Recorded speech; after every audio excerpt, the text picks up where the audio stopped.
کربلا میں آئے، بس چند ایک دو سوالوں کی شکل میں ایک دو جملے آپ کے گوش گزار کروں گا، اس کے بعد آپ کی ذہن سے تمام کروں گا۔ بلند آواز سے پڑھ کر اللهم صل على محمد وآل محمد۔ شاعر حسینی جو ہم وفا کرتے ہیں، آیا اہل بیت بالخصوص سید الشہداء آیا ان کے محتاج ہیں؟ اس ماتم اور مجلس کے لیے سید الشہداء محتاج ہے یا نہیں؟ یہ واضحات میں سے اوضح من الشمس، واضحات میں سے کہ اہل بیت خصوصاً سید الشہداء ہم سے مستغنی ہے تمام تر و تمام جہات سے۔ کیوں؟ اہل بیت کی عصمت نور خدا ہے، وجہ اللہ ہے، مظہر اللہ ہے۔ پوری کائنات کی مخلوق اس روئے زمین، 7 زمینوں میں اور 7 آسمانوں میں سکونت رکھنے والی تمام مخلوق خدا کے بعد ان کی طرف ہی محتاج ہے۔ وہ کس طرح کسی دوسری کی طرف محتاج ہو سکتے ہیں خدا کے علاوہ؟ سوائے خدا کے وہ کسی کی محتاج نہیں ہے، اما پوری کائنات کے مخلوق خدا کے بعد انہی کی طرف محتاج ہے۔ فاقد الشیء معطی الشیء نہیں بن سکتے۔ ہم فاقد ہیں، وہ عطا کرنے والے ہیں، تو ہم کہاں سے ان کو کیا دیں گے؟ دینے والے تو وہ ہیں، سب کچھ وہ دیتے ہیں، سب کچھ وہ کرتے ہیں۔ وہ کسی بھی جہاز سے ہماری طرف محتاج نہیں ہے، تمام جہتوں سے ہم ان کی طرف محتاج ہیں۔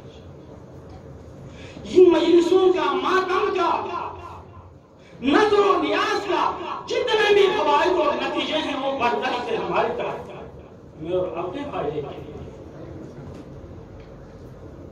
میرے مجلس میں کرنے سے ان میں کوئی نقص نہیں آتا، میرے ماتم کرنے سے ان کے ساتھ ان فضلتوں کو اضافہ نہیں ہوتا۔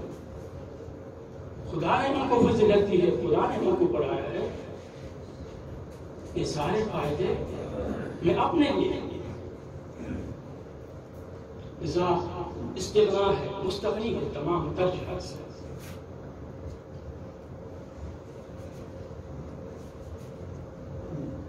دوسری بات،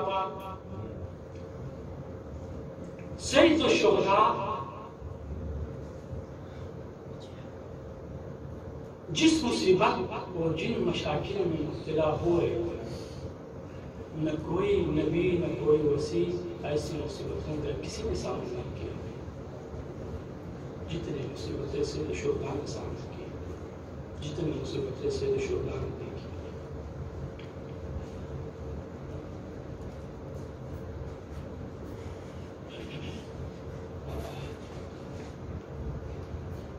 یزید جیسے لعین، پلید، ملعون، خبیث، جابر، حاکم، ایسے کسی حاکم کا کسی نبی نے سامنا نہیں کیا، نہ موسیٰ نے سامنا کیا ہے، نہ ابراہیم نے سامنا کیا ہے، نہ کسی اور نبی نے سامنا کیا۔ حامان اور فرعون اور نمرود اور یزید خبیث اور فرق کیا؟ یہ میرا دوسرا مطلب ہے۔ موسیٰ ذکر خدا کو معاشرے میں زندہ کرنا چاہ رہے تھے، ابراہیم خدا کی نشانیوں کو معاشرے میں زندہ کرنا چاہ رہے تھے، خدا کی طرف بلاتے تھے۔ مقابلے میں فرعون اور نمرود، اگر ابراہیم اس کام کو چھوڑ کے اپنے گھر میں بیٹھتے، خدا کی بہت ہی عبادت کرتے ہو، بلوے عام میں نہیں نکل کے موسیٰ بھی بلوے عام نہیں نکل کے گوشہ نشینی اختیار کر کے اپنے خدا سے راز و نیاز کرتے ہوئے نہیں نکلتے، تو ابراہیم کو بھی چھوڑ نہیں جاتا، موسیٰ کو بھی چھوڑ نہیں جاتا، چھوڑ دیتا۔ اما یزید خبیث حسین ابن علی اگر مدینے میں بھی رہتے تو بھی چھوڑنے والا نہیں تھا۔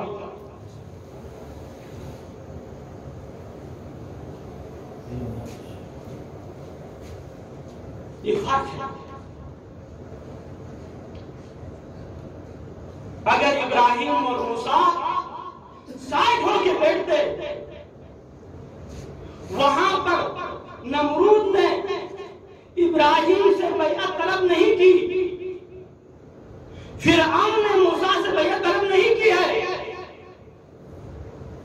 بس وہ چاہ رہے تھے لوگوں کو اپنے طرف بلوائے عام میں نہیں بلائے تاکہ ان کی حکومت خراب نہ ہو، کوشش نہیں اختیار کرے، تو وہ آزاد تھے۔ اما یزید خبیث حسین سے بیعت طلب کرتے تھے، اگر وہ مدینے میں اپنے گھر میں نانا کے گھر میں بھی بیٹھتے تو چھوڑنے والے نہیں تھے بیعت کے بغیر۔ بیعت کا کیا مطلب؟ بیعت کا کیا مطلب؟ بیعت کا مطلب میں آپ کے حکومت کے کو قبول کرتا ہوں، بس ایک نہیں۔ بیعت کا معنی اپنے تمام تر امور کے زمام کو کسی کے ہاتھ میں دینے کا نام بیعت ہے۔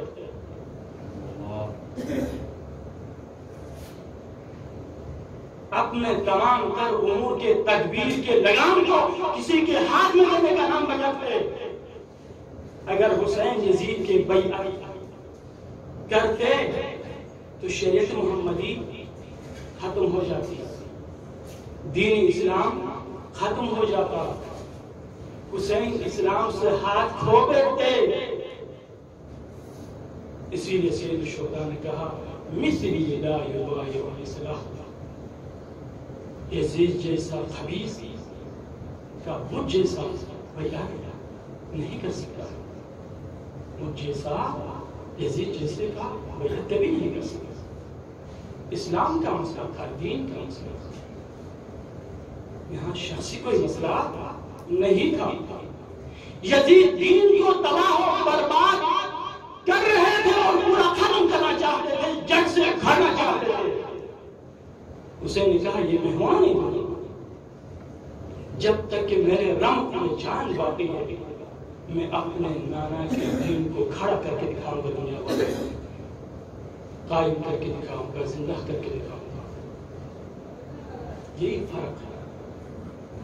پہلے والے جو قرآن نے حامان فرعون شداد نمرود جیسوں کا ذکر کیا ہے، ان ظالموں کو یزید جیسے ظالم کہہ رہے ہیں۔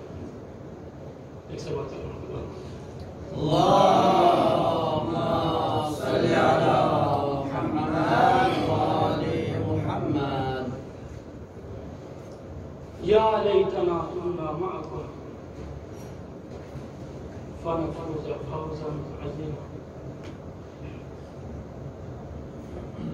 جب ہم کربلا جاتے ہیں یا دور سے شہدائے کربلا کی جب زیارت پڑھتے ہیں تو آخر میں کیا کہتے ہیں؟ یا لیتنا کنا معکم فنفوز فوزا عظیما، کاش کہ ہم تمہارے ساتھ ہوتے تو ہم بھی بہترین کامیابی پر گامزن ہوتے، بہترین کامیابی کو حاصل کر لیتے۔ سوال یہ ہوتا ہے کہ سن 61 ہجری میں 72 کو معروف ہے، لیکن 200-300 تک بھی گنا ہے، 270-300 تک بھی گنا ہے سن شہداء کے ساتھ جو اس سال 72 جو کربلا میں جن کو شہید کیا گیا وہ 72 معروف ہے۔ یہ چند افراد سن 61 ہجری میں فوز عظیم پر فائز ہوئے۔ آیا اس کے بعد آنے والے تمام مخلوقات کے لیے تمام محبان اہل بیت کے لیے ممکن ہے کہ وہ بھی فوز عظیم پر فائز ہو جائے یا ختم.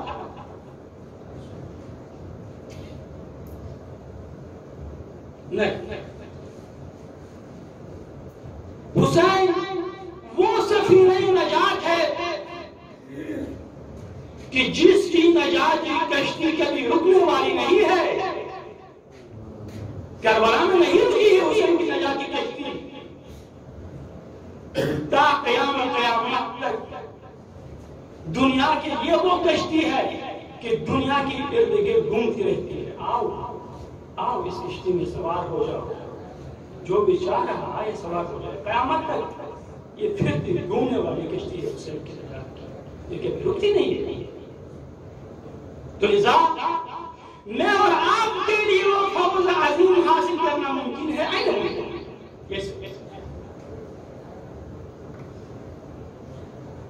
جب سید الشہداء نے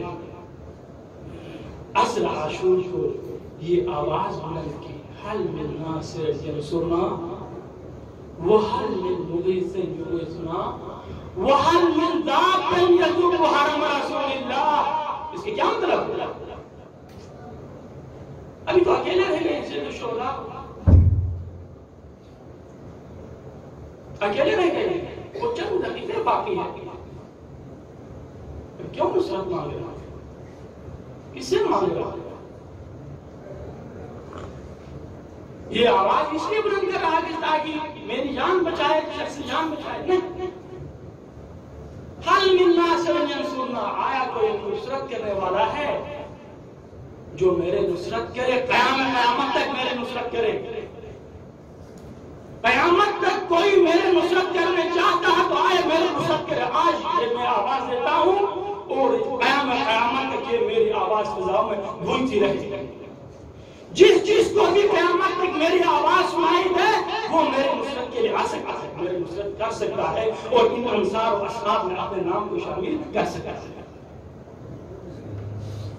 حل من مغیث یغیثنا، میرے اس کے واسطے پہ لبیک کہنے والے کوئی ہے؟ قیامت تک میں دعوت دیتا ہوں، میں آواز دیتا ہوں، میں استغاثے کو بلند کرتا ہوں. قیامت تک کوئی میرے استغاثے پر لبیک کہنا چاہتا ہے تو میں قبول کرنے کے لیے حاضر ہوں اور وہ آئے. وَحَلْ مِنْ دَابٍ يَدُبُّ حَرَمَ رَسُولِ اللَّهِ، آیا کوئی ایسا ہے کہ جو حرم رسول کا حفاظت کرے؟ حسین صرف اپنے بچوں کی حفاظت کرنا چاہ رہے تھے بس؟ نہیں. سید الشہداء فرماتے ہیں کہ قیامت